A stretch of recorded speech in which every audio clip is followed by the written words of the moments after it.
Voilà, nous y sommes avec Maître Anaël. Nous parlons de la doctrine des avatars, mais aussi des vérités sur le millénium. Le thème, c'est justement la doctrine des avatars et vérités sur le millénium, sinon l'âge d'or. Bonjour, Maître Anaël. Bonjour. Je rappelle que vous êtes le guide de l'ordre du groupe des veilleurs silencieux. Tout à fait. Et vous devenez un habitué du studio 210. Ouais. Première chose, qu'est-ce que c'est que ça? Quoi c'est? Violet. Non, mais c'est juste déjà Violet et puis jaune, le violet symbolise la une espèce de spiritualité. croix. La croix, c'est un symbole sacré, bien avant même l'Église chrétienne. Donc, c'est un symbole d'élévation spirituelle et aussi de maîtrise des soi. D'accord. En parlant en fait, du christianisme, le millénium, lui, il est fortement lié au christianisme. C'est beaucoup plus, c'est dans le jargon chrétien que nous avons ce mot. Oui, c'est le mot millénium en tant que tel, c'est vrai qu'on le retrouve dans le jargon chrétien, mais la période du millénium, ou tout le long du millénium, a été révélée par toutes les traditions initiatiques mondiales. Par exemple, si vous prenez dans la tradition de l'Inde, nous savons qu'il y aura une période qu'on appellera l'âge d'or, qu'on appelle encore le Krita Yoga. Le Krita Yoga. Donc, avant que l'âge d'or n'arrive, évidemment, on parlera de ce qu'on a. Il arrivera d'abord ce qu'on appelle le Kali Yuga, c'est-à-dire que l'âge de fer. Et donc, on retrouve le millénium dans le christianisme, c'est vrai, mais il a une interprétation aussi ésotérique et mystique dans toutes les traditions mondiales. Voilà. Que ce soit dans l'Inde, que ce soit dans la tradition égyptienne, évidemment, il y aura une période que l'humanité en général rêve, c'est la période de l'âge d'or. Donc, par millénium, nous voyons ici les 1000 ans que avait promis évidemment le Christ dans l'Apocalypse, c'est les gens qui nous parlent de ça, que le diable sera enchaîné pendant 1000 ans, et pendant ces 1000 ans, l'humanité va connaître un moment de paix. C'est dans l'Apocalypse 20, je pense. Voilà, je crois. D'accord. Alors, mais donc, le millénium, c'est avant ou après le jugement dernier? Ouais, non. Le problème du millénium, c'est que ça va arriver après, le millénium arrivera avant le jugement dernier. Avant le jugement dernier. Avant le jugement dernier. C'est-à-dire que l'humanité va d'abord traverser une période très sombre. D'ailleurs, les prophéties du Christ l'avaient annoncé qu'il y aura des guerres, des bruits, des guerres, des famines et tout. C'est une période de purification. On a déjà eu les 2 Premières Guerres mondiales. Voilà, les 2 Premières Guerres mondiales passées et aussi beaucoup d'autres épreuves qui vont passer parce que pour arriver à une ère nouvelle, il faudrait d'abord qu'on puisse connaître d'abord une période sombre et obscure. On appelle ça le principe de la loi d'or. C'est-à-dire qu'avant qu'il y ait l'aube d'or, il faut d'abord qu'il y ait la nuit ténébreuse. Donc actuellement, l'humanité est en train de traverser une période sombre de son histoire. Mais cette période sombre de son histoire, évidemment, pour les profanes, ça peut paniquer, mais pour les initiés, on sait que ça annonce également, ce sont des signes avant-coureurs de l'âge d'or. D'accord. Et donc, si nous attendons cet âge d'or-là, on a envie de croire que cette période, certains dans le christianisme osent le dire, nous sommes dans le millénium déjà. Non, on ne peut pas être déjà dans le millénium parce que si nous étions déjà dans le millénium, il ne devrait plus y avoir des maladies, il ne devrait plus y avoir des guerres, il ne devrait plus y avoir des épidémies, il ne devrait plus y avoir tout ça. Parce que le millénium, il faut voir une période paisible.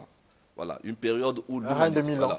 Pendant 1000 ans. Oui. Voilà, pendant 1000 ans. Pas de maladie, Voilà, pas de problème, pas de ce parce que... Et le Christ descend parmi nous. Ça, c'est dans la logique chrétienne. Dans la logique chrétienne, on attend l'arrivée du Christ, qui va venir parmi nous, qui va naître finalement encore dans un corps de chair. Pour certains, il y a une discussion autour, pour certains, Jésus va descendre directement du ciel comme il était parti.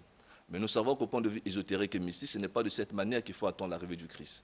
On ne peut pas attendre le Christ dans une attitude passive. Le problème, c'est que Jésus, en annonçant son retour, il y aura peut-être une période où la conscience de l'humanité, en grande partie, sera élevée. Donc, une grande partie des humains vont transcender, vont avoir une conscience beaucoup plus spirituelle qu'une conscience beaucoup plus centrée sur le matériel. D'accord. Alors, ici, nous allons parler donc de la doctrine des avatars. C'est quoi d'abord un avatar? Bon, il faut parler, un avatar, c'est un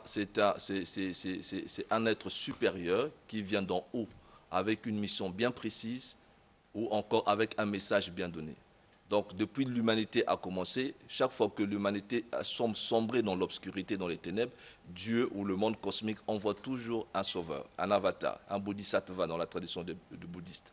Donc, celui-ci vient avec un message d'amour, un message de lumière, un message d'éveil pour pouvoir aider l'humanité à pouvoir traverser la période difficile, pour rassurer le monde qu'il y a des forces spirituelles qui sont là, au-delà des épreuves que nous traversons chaque jour.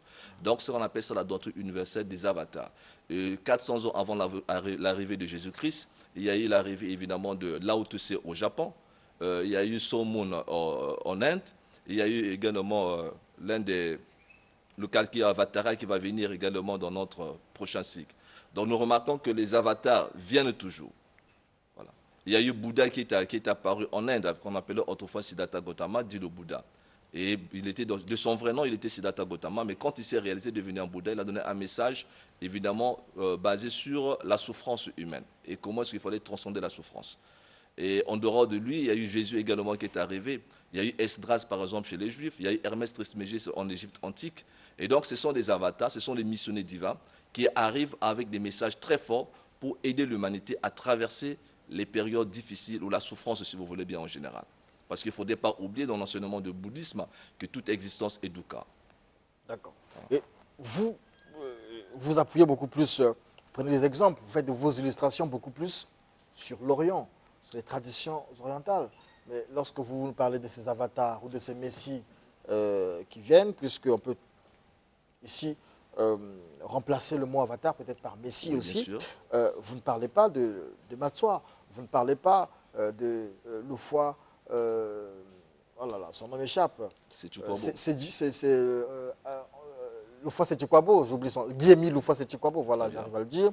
Vous ne nous parlez pas de William Marion Branham. En fait, il y a eu beaucoup d'avatars. Vous vous appuyez simplement sur la tradition orientale. Non, non, non. Je voudrais, si je m'appuie sur ça, c'est pour montrer simplement le fond commun de toutes ces croyances spirituelles et religieuses. Nous comprenons que ce qui se passe, que ce soit en Afrique, que ce soit en Inde, que ce soit en Égypte, que ce soit en Israël, nous avons presque ici un fond commun. Voilà. Nous avons, par exemple, en Afrique, vous l'avez souligné tout à l'heure, qu'il y a eu un certain Simon Kimbangu qui est apparu en Afrique à une période donnée où l'Afrique était en train de traverser une période également très sombre avant les indépendances. Et Simon Kimbangu a donné un message très puissant, celui de la libération de l'homme noir. Voyez-vous? Donc c'est un avatar. Ce n'est pas de lui-même. Il était missionné à cette époque et à cette période. Et déjà, on a aussi un avatar dans notre temps maintenant, là. Un avatar dans notre temps. Oui. Monsieur William Yokangedji, le prophète, il est à Djiri, là.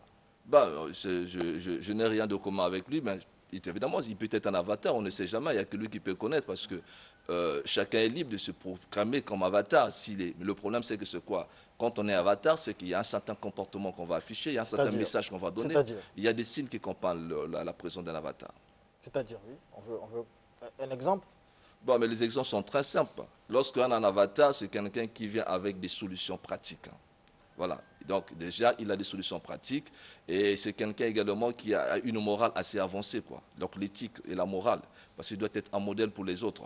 C'était aussi quelqu'un qui a une connaissance assez douée sur tous les domaines, c'est-à-dire qu'il doit avoir au moins une maîtrise dans la connaissance scientifique, politique, religieuse et spirituelle. Donc de tous ces aspects-là, il doit les maîtriser parce que c'est ça qui lui permet évidemment d'être un guide pour la race, pour un certain nombre de gens. Voilà.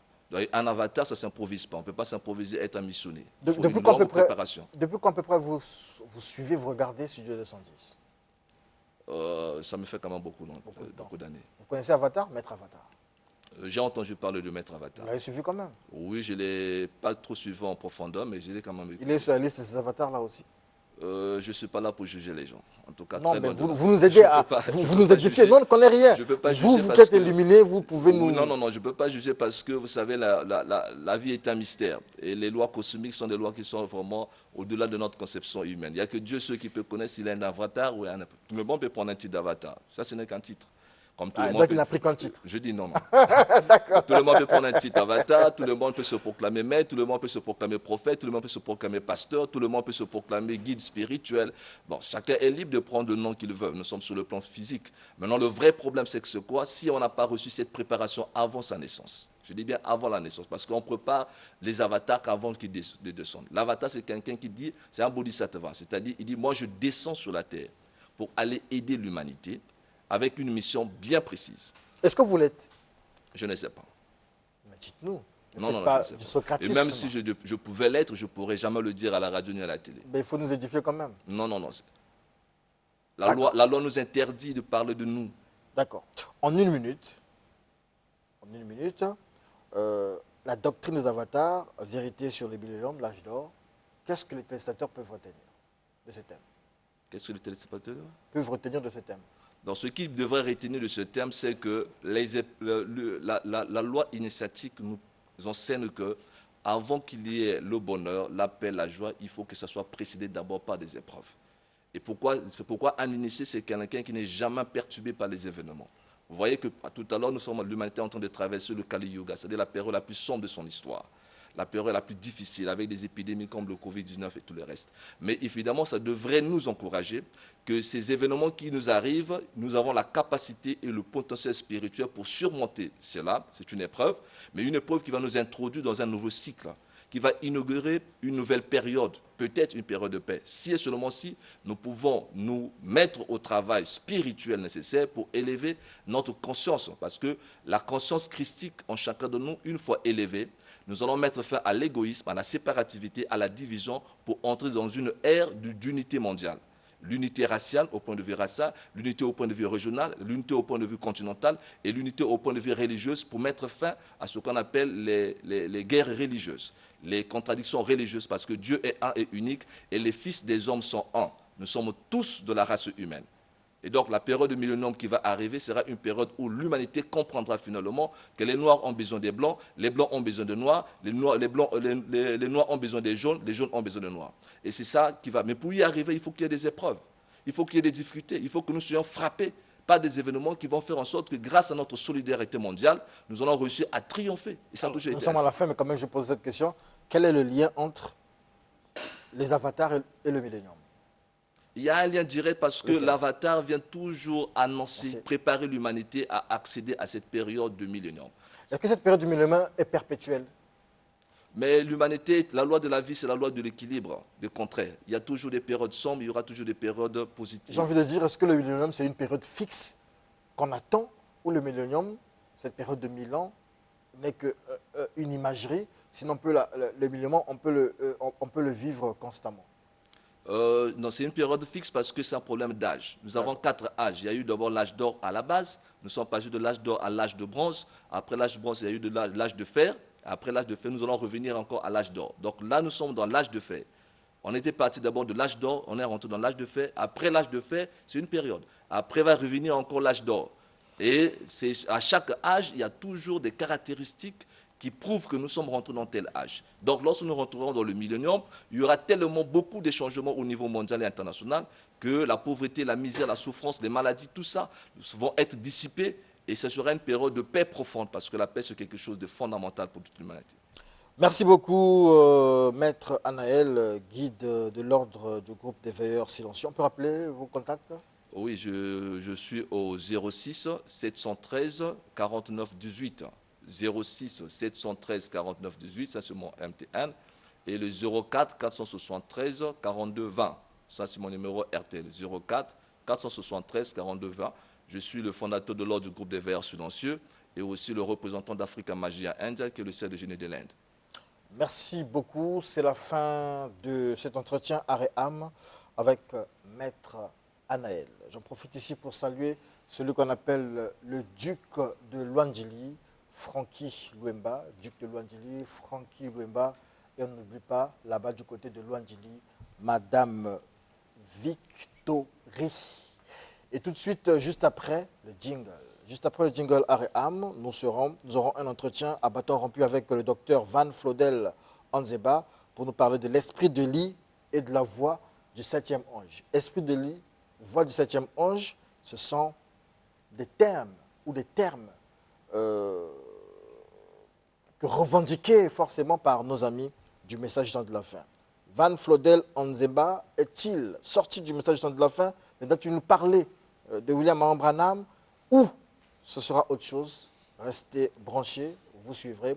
Et juste après le générique, avant Abattoir rompu, suivant ce message de conscientisation et d'explication, d'édification sur pourquoi nous devons nous faire vacciner. Et aussi, on explique que la vaccination en réalité, n'est pas obligatoire. Il y a deux choix.